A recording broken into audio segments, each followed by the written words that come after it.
બનાસકાંઠા જિલ્લાના વિભાજન અંગે ઝી 24 કલાક પર સૌથી મોટા સમાચાર। સરકારે જિલ્લા વિભાજન અંગે કરી ફેર વિચારણા। કાંકરેજને બનાસકાંઠા જિલ્લામાં રાખવામાં આવશે। એક મોટી ખબર।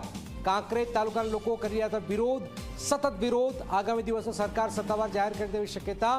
ધાનેરાના ખીમત ગામને બનાસકાંઠા જિલ્લામાં પણ રાખવામાં આવશે।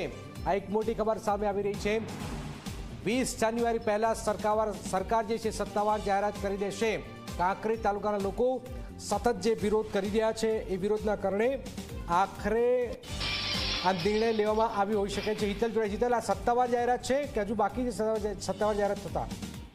જી જનક, ચોક્કસ સત્તાવાર જાહેરાત કરવાની બાકી છે, પણ જે પ્રકારે સૂત્રો તરફથી માહિતી મળે છે એ પ્રકારે જોવા જઈએ તો 20 જાન્યુઆરી પહેલા આ અંગેની જાહેરાત કરી દેવામાં આવશે। કાંકરેજને બનાસકાંઠા જિલ્લામાં રાખવા માટેની વિચારણા ચાલી રહી છે અને એ અંગે ફેર વિચારણા જે પ્રકારે વિભાજન કર્યું એમાં ક્યાંક ને ક્યાંક વિરોધ થયો અને વિરોધના કારણે જે લોકોની લાગણી છે એને માન આપવાનો સરકાર નિર્ણય લઈ શકે છે। આગામી દિવસોમાં સરકાર સત્તાવાર જાહેરાત કરશે। કાંકરેજ સતત ચાલી રહેલા વિરોધને પગલે આ જાહેરાત કરવામાં આવશે। ધાનેરા ખીમત ગામને બનાસકાંઠા જિલ્લામાં રાખવામાં આવી શકે છે એ પ્રકારની વિચારણા ચાલે છે।